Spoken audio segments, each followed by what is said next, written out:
ألا بذكر الله تطمئن القلوب. أعوذ بالله من الشيطان الرجيم. بسم الله الرحمن الرحيم. والطور وكتاب مسطور في رق منشور والبيت المعمور والسقف المرفوع والبحر المسجور إن عذاب ربك لواقع ما له من دافع يوم تمور السماء مورا وتسير الجبال سيرا فويل يومئذ للمكذبين الذين هم في خوض يلعبون يوم يدعون إلى نار جهنم دعا هذه النار التي كنتم بها تكذبون أفسحر هذا أم أنتم لا تبصرون اصلوها فاصبروا أو لا تصبروا سواء عليكم إنما تجزون ما كنتم تعملون. صدق اللہ العظیم.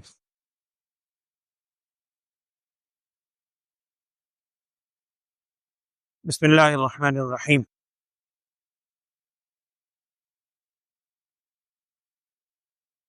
قرآن پاک کی اخیر کی صورتیں جنہیں مفصلات کہتے ہیں، یہ بات آپ کے سامنے پہلے آئی. ان میں زیادہ تر صورتیں مکی ہیں، چھوٹی صورتیں بھی نسبتاً مکی ہیں. انہی میں صورت والطور اس کا آج آغاز ہے. سورہ طور جیسا کہ ابتدا میں لفظ بھی طور کا آیا ہے، پہاڑ بھی ہے کوہ طور، طور سینا بھی کہتے ہیں اسے، طور سینین بھی کہتے ہیں، والتین والزیتون وطور سینین. طور سینا بھی قرآن میں آیا ہے، خالی طور کا لفظ بھی یہاں ہے. یہ بھی چونکہ مکی صورت ہے، اس میں عقائد کے حوالے سے اللہ جل شانہ نے مختلف باتوں کو بیان فرمایا ہے، اور ابتدا میں 5 چیزوں کی قسم کھائی ہے. 5 باتوں کی قسم کھانے کے بعد جواب قسم کے طور پر لفظ یہ کہا ہے کہ ان عذاب ربک لواقع، کہ آپ کے رب کا جو عذاب ہے وہ واقع ہو کر رہے گا، اس میں کوئی شک نہیں. اور ما لہ من دافع، اس کو دور بھی کوئی نہیں کر سکتا، دفع کوئی نہیں کر سکے گا. وہ جب اللہ کا عذاب آئے گا وہ انتہائی یقینی چیز ہے. اس کو 5 قسمیں کھا کر بیان کی. وہ 5 قسمیں کس چیز کی کھائی گئیں؟ سب سے پہلی قسم کھائی ہے طور کی، طور پہاڑ. اور یہ پہلے آپ کے سامنے بات آئی ہے کہ واو کا لفظ عربی زبان میں واو قسمیہ بھی ہوتی ہے. یہ تمام صورتوں میں، یہاں بھی پیچھے والذاریات میں، یا والتین والعصر والطور، ان تمام میں واو قسم کے لیے ہے، اسی لیے اس کا معنی کیا جاتا ہے قسم ہے طور کی. طور اصل میں عبرانی زبان کے اندر ہر اس پہاڑ کو کہتے ہیں جس کے اوپر درخت وغیرہ ہوں، سبزے والا پہاڑ.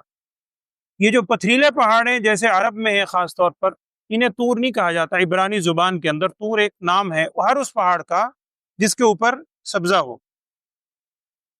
اور اس سے طور پہاڑ وہ خاص اسپیسیفک وہ پہاڑ بھی مراد ہو سکتا ہے جس پہ حضرت موسیٰ علیہ السلام کو، جس کے دامن کے اندر نبوت ملی، اور طور پہاڑ پر کئی مرتبہ ہم کلامی کا شرف حاصل ہوا. قرآن میں ہے وَكَلَّمَ اللَّهُ مُوسَىٰ تَكْلِيمًا، موسیٰ علیہ السلام کا لقب ہی کیا پڑ گیا تھا؟ کلیم اللہ. اللہ تعالیٰ سے ہم کلامی کرتے تھے طور پہاڑ کے اوپر، وہ پہاڑ بھی مراد. بعض روایت میں ہے کہ قیامت سے پہلے جب علامات ظاہر ہوں گی، دجال کا جب ظہور ہوگا، اللہ سب کو محفوظ رکھے. بعض کتابوں میں، روایات میں یہ بھی ہے کہ صحابہ کرام کہا کرتے تھے کہ نبی صلی اللہ علیہ وسلم نے جتنا ہمیں دجال کے فتنے سے ڈرایا ہے اتنا کسی فتنے سے نہیں ڈرایا. سب سے زیادہ آپ صلی اللہ علیہ وسلم دجال کے فتنے سے ڈرایا کرتے. اور یہاں بھی مفسرین نے ایک وجہ لکھی ہے کہ صحابہ دجال سے اتنا کیوں ڈرتے تھے. ظاہری بات ہے موت سے تھوڑی ڈرتے تھے، وہ موت کے لیے تو صبح و شام تیار ہیں، جان قربان کر رہے ہیں. وہ فتنہ اتنا بدترین علمان والحفیظ ہوگا کہ وہاں اپنا ایمان بچانا مشکل ہو جائے گا، جہاں سچ اور جھوٹ کا امتیاز ختم ہوگا اس فتنے میں۔ بہرحال میں جو حدیث عرض کر رہا تھا اس حدیث کے مطابق جب دجال کا ظہور ہوگا 4 جگہوں کا نام آتا ہے حدیث میں کہ جہاں وہ داخل نہیں ہو سکے گا۔ مکہ مکرمہ میں داخل ہونے کی کوشش کرے گا، اللہ جل شانہ کی طرف سے وہاں پر فرشتوں کا باقاعدہ پہرا ہوگا، اللہ کا نظام میں نہیں داخل ہو سکے گا۔ مدینہ منورہ میں داخل ہونا چاہے گا، نہیں داخل ہو سکے گا۔ اسی طرح طور پہاڑ کا بھی ذکر ہے کہ طور پہاڑ پر چڑھنا چاہے گا، اللہ تعالیٰ کی طرف سے وہاں نہیں چڑھ سکے گا۔ اسی طرح آتا ہے یہ جو ہم جس کو صیہون بولتے ہیں نا، اصل میں ہمارے ساتھ فرمایا کرتے تھے اصل میں لفظ یہ صہیون ہے۔ صیہون کا پہاڑ جو آج کل ہم بڑا فلسطین کے علاقہ ہیں جہاں بیت المقدس جس پہاڑ کے اوپر موجود ہے، اس کو یروشلم بھی بعض زبان میں کہتے ہیں، تو اس پہاڑ کی طرف بھی دجال جانا چاہے گا، اللہ جل شانہ کی قدرت ہے، بیت المقدس جس جگہ موجود ہے وہاں بھی داخل نہیں ہو سکے گا۔ ان 4 میں سے ایک طور بھی ہے۔ اسی طرح بعض کتابوں میں یہ بھی لکھا ہے کہ 4 پہاڑ ایسے ہیں جو جنت سے اتارے گئے ہیں، یہ جنت کے پہاڑ ہیں۔ ان میں ایک تو احد مدینہ منورہ کے اندر، ایک اس میں طور، اور ایک جودی پہاڑ، اس کا ذکر بھی قرآن میں ہے۔ سورہ نوح حضرت نوح علیہ السلام کے واقعے میں آپ نے پڑھا ہے سورہ ہود میں کہ جب وہ کشتی جا کر رکی تھی جودی پہاڑ پر، استوت علی الجودی، جودی پہاڑ پہ جا کے کشتی رکی تھی۔ اور چوتھا آتا ہے کوہ لبنان، لبنان کے اندر کوئی پہاڑ ہے واللہ اعلم۔ تو یہ 4 پہاڑ بعضوں نے جنتی شمار بھی کیے، ان میں سے بھی ایک طور ہے۔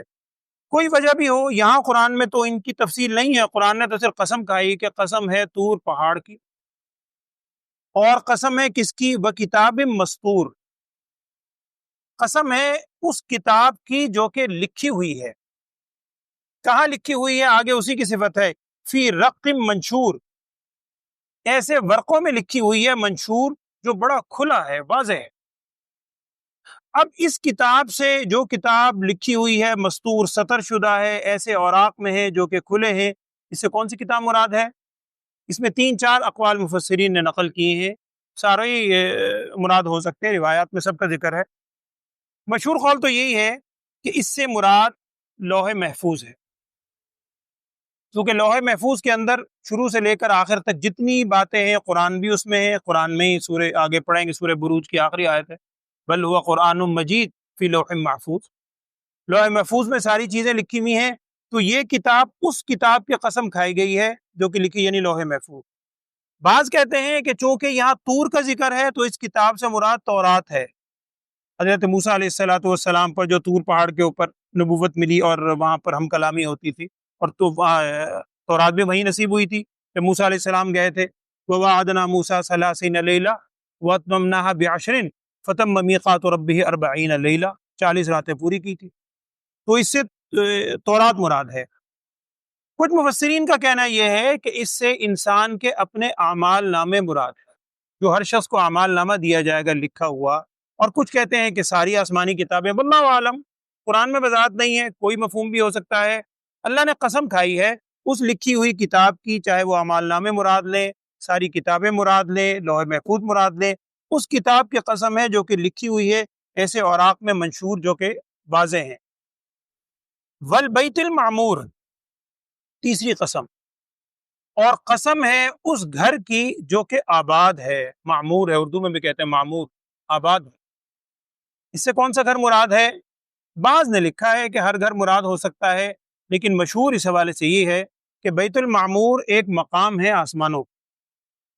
آپ صلی اللہ علیہ وسلم کو جب معراج کا معجزہ عطا ہوا، سیر کروائی گئی آسمانوں کی، تو صحیح روایات کے اندر آتا ہے کہ 7ویں آسمان پہ نبی صلی اللہ علیہ وسلم، وہ طویل حدیث ہے، آپ سے ارشاد فرمایا جب 7ویں آسمان پہ پہنچے، جبرائیل علیہ السلام نے وہ سارا مکالمہ کیا، پوچھا گیا کون ہے تو بتایا ساتھ محمد صلی اللہ علیہ وسلم، پھر اجازت دی گئی تو آپ سے ارشاد فرمایا 7ویں آسمان پہ میں نے دیکھا حضرت ابراہیم علیہ السلام کو کہ وہ بیت المعمور سے ٹیک لگائے بیٹھے ہیں۔ تو 7 آسمانوں کے اوپر 7ویں آسمان پر جہاں اس وقت بیت اللہ موجود ہے، خانہ کعبہ، اس کے بالکل محاذات میں سیت میں اگر آپ جائیں 7ویں آسمان پر بھی ایک بیت اللہ ہے جس کو بیت المعمور کہتے ہیں، وہ فرشتوں کا بیت اللہ ہے، خانہ کعبہ ہے۔ اور اسی حدیث میں الفاظ آتے ہیں، نبی سے ارشاد فرمایا کہ اس بیت المعمور کے 70,000 فرشتے مسلسل طواف کر رہے ہیں، اور آگے الفاظ یہ ہیں کہ ایک فرشتہ جب ایک دفعہ ایک طواف مکمل کر لیتا ہے اس کو دوبارہ طواف کا موقع نہیں ملتا، مسلسل وہاں پر فرشتے طواف کر رہے ہیں۔ تو یہ بیت المعمور سے مراد وہ گھر بھی ہو سکتا ہے جو کہ انتہائی متبرک ہے، اور کچھ کہتے ہیں کہ بیت اللہ بھی مراد ہے چونکہ اس کا بھی مسلسل طواف ہو رہا ہے۔ بہرحال بیت المعمور کی قسم بھی اللہ تعالیٰ نے کھائی، اور چوتھی قسم کس کی کھائی؟ والسقف المرفوع، سقف کہتے ہیں چھت کو، مرفوع بلند، اٹھی ہوئی بلند چھت، اس سے ایک قول کے مطابق آسمان مراد ہے، کچھ کہتے ہیں کہ اس سے مراد ہے اللہ تعالیٰ کا عرش، جو ایک طرح سے جنت کی چھت ہے، واللہ اعلم، اللہ جانتا ہے، وہ چھت مراد ہے کہ قسم ہے چھت کی جو کہ بلند کی ہوئی ہے۔ پانچویں قسم کیا کھائی؟ والبحر المسجور، قسم ہے سمندروں کی، سمندر کی۔ المسجور اس کے دونوں معنی آتے ہیں، ایک تو دہکایا ہوا وہ سمندر جو بھڑکایا جائے گا قیامت کے منظر میں ہے، اذا الشمس کورت واذا النجوم انکدرت واذا الجبال سیرت واذا العشار عطلت، وہاں آگے الفاظ آتے ہیں کہ جو سمندر کو بھی بھڑکایا جائے گا، واذا البحار سجرت۔ اور بعض کہتے ہیں کہ مسجور کا مطلب ہوتا ہے بھرا ہوا، بالکل ابلنے کو تیار، اور یہ ہر شخص منظر دیکھتا ہے، آپ جانتے ہیں سائنس نے اس چیز کو ثابت کیا ہے، کہتے ہیں واللہ عالم، مشہور یہی ہے، سائنسدان بھی بتاتے ہیں کہ زمین کے اس وقت 29 حصے پہ پانی خشکی ہے، باقی 71% جو ہے 71% وہ سارا کا سارا پانی ہے، صرف 29% کے اوپر خشکی ہے جس پہ ساری ہماری دنیا کی آبادی پھیل رہی ہے، باقی 70-71% کے اوپر پانی ہے، اور پانی بھی بالکل آپ جانتے ہیں کہ سطح سمندر سے ہم کہتے ہیں اونچا، حالانکہ پانی کا لیول زمین سے اونچا ہے، وہ لگاموں سے نہیں جیسے کسی نے تھاما ہوا ہے پانی، وہ لہر بڑی اسپیڈ سے آتی ہے ساحل پہ ٹکرا کے پھر واپس چلے جاتی، کسی وقت اللہ کا حکم ہو ذرا کوئی اگر بھونچال آتا ہے تو بہت تباہی۔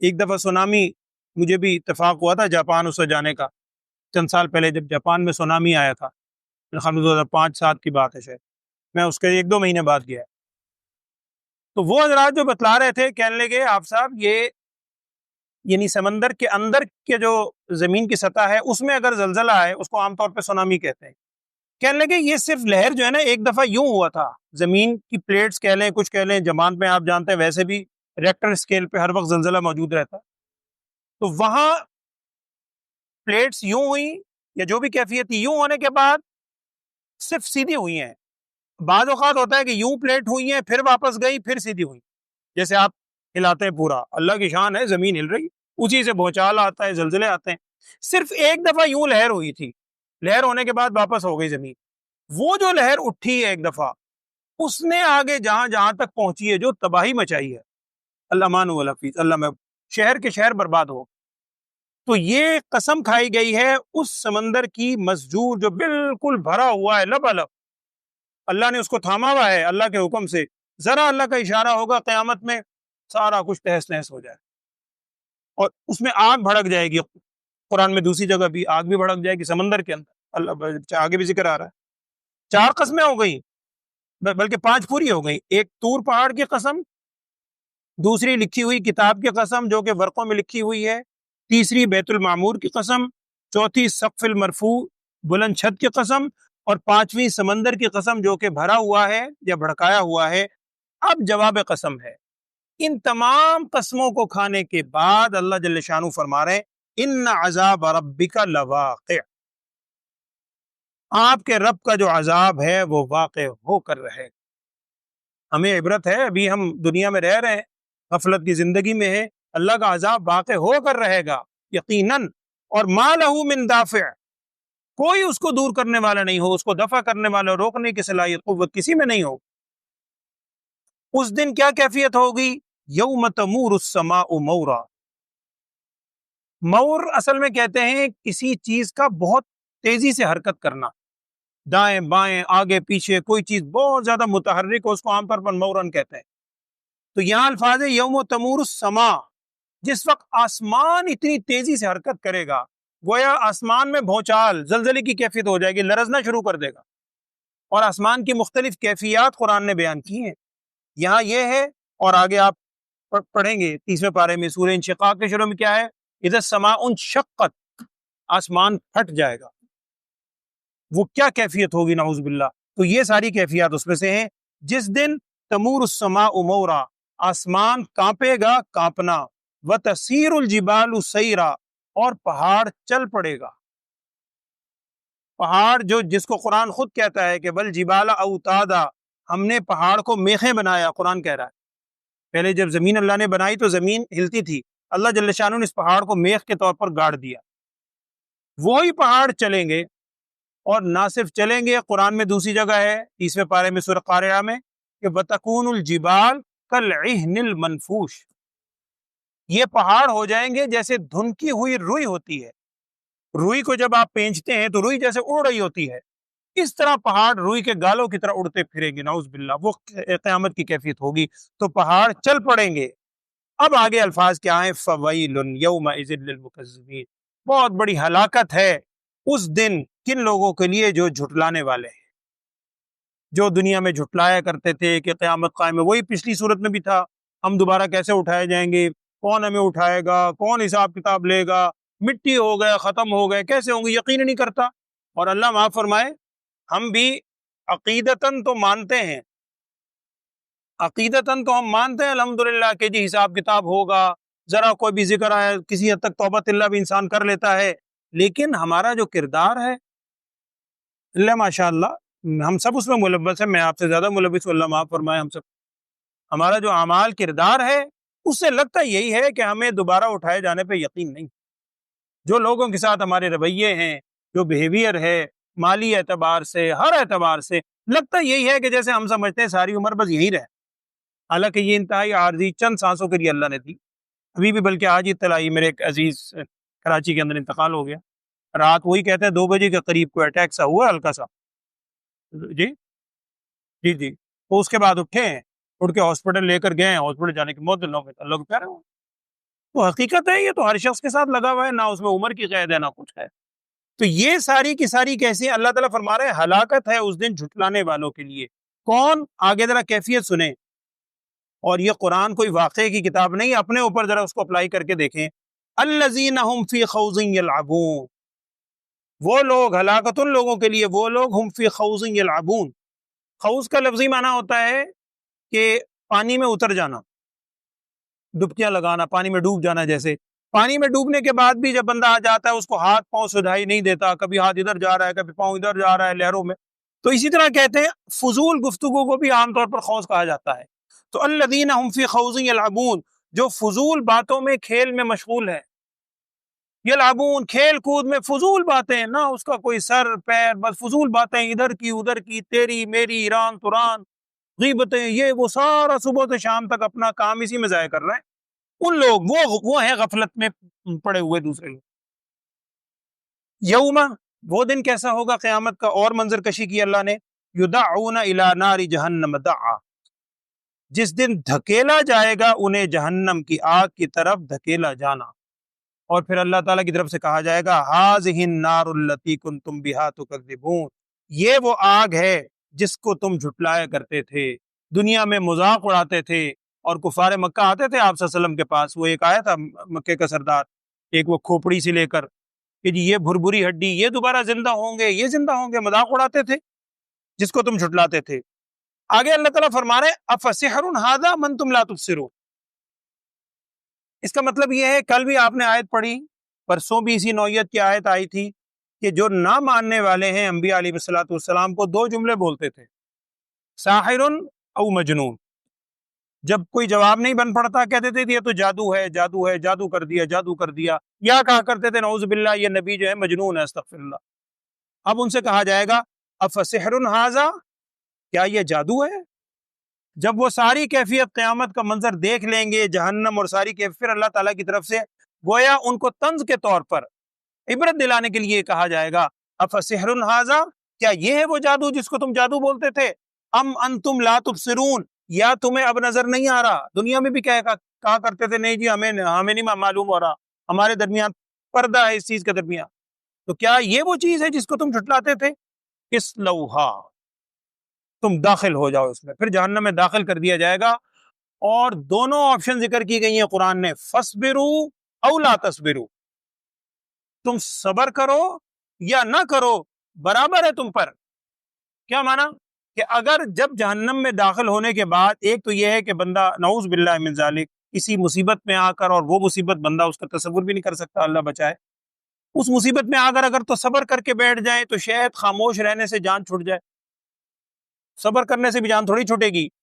او لا تصبروا، ہم شور مچانا، جزا و فضا کرنا، چیخنا چلانا، ہم کہتے ہیں یہ بندہ صبر نہیں کر رہا، بے صبرا ہے بڑا۔ تو چاہے تم صبر نہ کرو، شور مچاؤ یا خاموش ہو جاؤ، دونوں صورتوں میں سواء علیکم، تم پر برابر ہے۔ اب وہاں سے جان چھٹنے والی تو نہیں، اس لیے کہ اب تو ہمیشہ ہمیشہ تم نے پھر اسی میں رہنا، اسی کو کہا جا رہا ہے فَاصْبِرُوا أَوْ لَا تَصْبِرُوا سَوَاءٌ عَلَيْكُمْ، تم صبر کرو یا صبر نہ کرو برابر ہے تم پر۔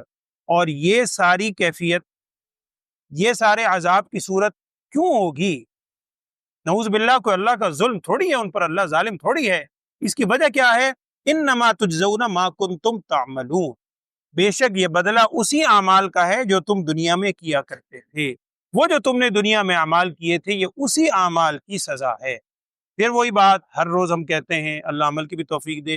ابھی ہم یہ آیت پڑھ رہے ہیں، قرآن پڑھتے ہیں جو عبرت کی کتاب ہے، ابھی اللہ نے ہمیں اس دار العمل میں رکھا ہے، ابھی ہم اپنے اعمال پہ نظر ثانی کر سکتے ہیں، ابھی ہم اللہ کے حضور سچے دل سے توبہ کر کے گناہوں کو معاف فرما سکتے ہیں۔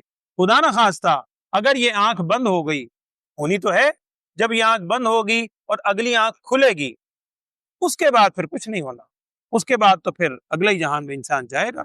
وقت پر کافی ہے قطرہ آب خوش ہنگام کا، وقت پر کافی ہے قطرہ آب خوش ہنگام کا، جل گیا جب کھیت برسا می تو پھر کس کام کا۔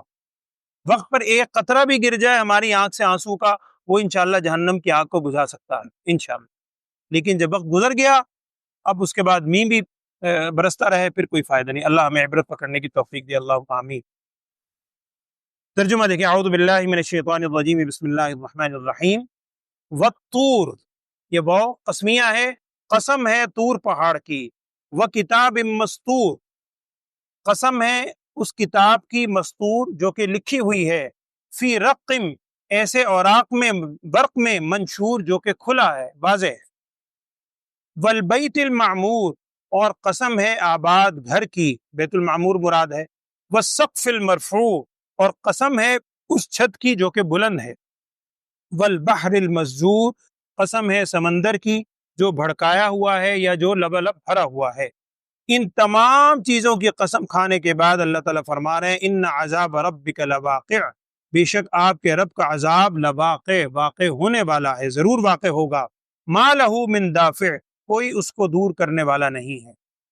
بعض روایات میں ایک صحابی کا ذکر آتا ہے، حضرت جبیر بن مطعم رضی اللہ تعالیٰ عنہ، ان کا واقعہ لکھا ہے، یہ کہتے ہیں کہ میں مدینہ منورہ آیا غزوہ بدر کے بعد، سن 2 ہجری میں غزوہ بدر ہوا، تو کہتے ہیں میں غزوہ بدر کے کچھ قیدی تھے میرے یہاں، کفار میں سے کچھ جو قیدی تھے مسلمانوں کے بعد، ان میں سے کچھ قیدی تھے، میں ان کے حوالے سے بات چیت کرنے آیا، مسلمان نہیں تھا۔ کہنے لگے میں پہنچا تو غالباً مغرب کا وقت تھا، رسول صلی اللہ علیہ وسلم آگے نماز پڑھا رہے تھے، چونکہ مکی صورت ہے، ہجرت سے پہلے یہ آیات نازل ہو چکی۔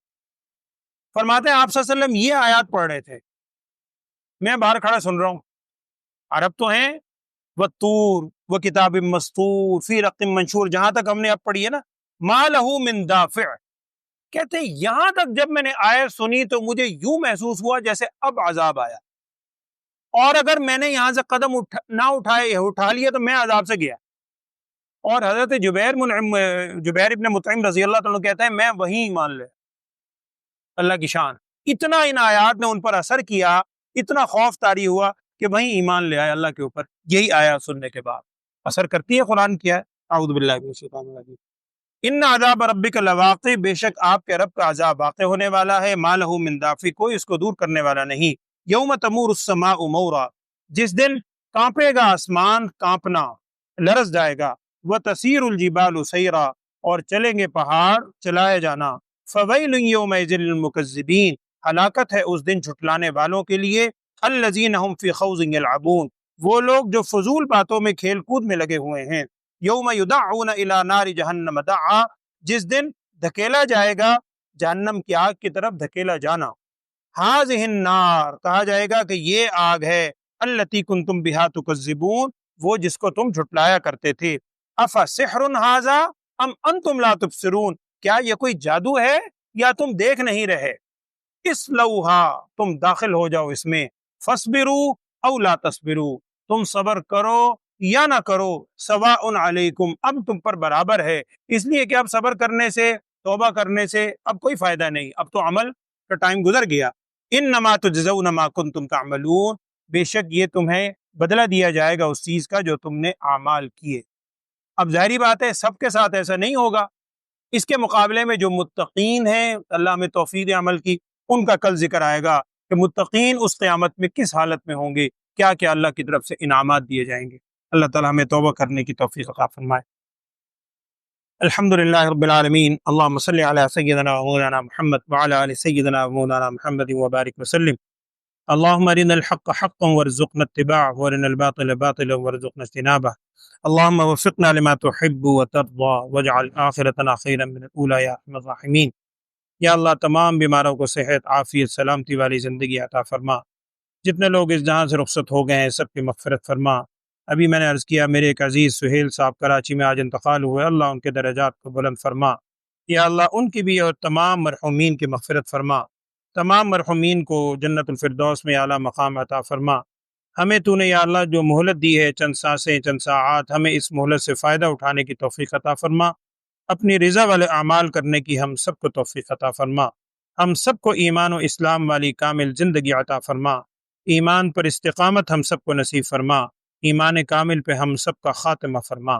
وصلی اللہ تعالی علی خیر خلقہ سیدنا و مولانا محمد وعلی آلہ و اصحابہ اجمعین آمین برحمتک.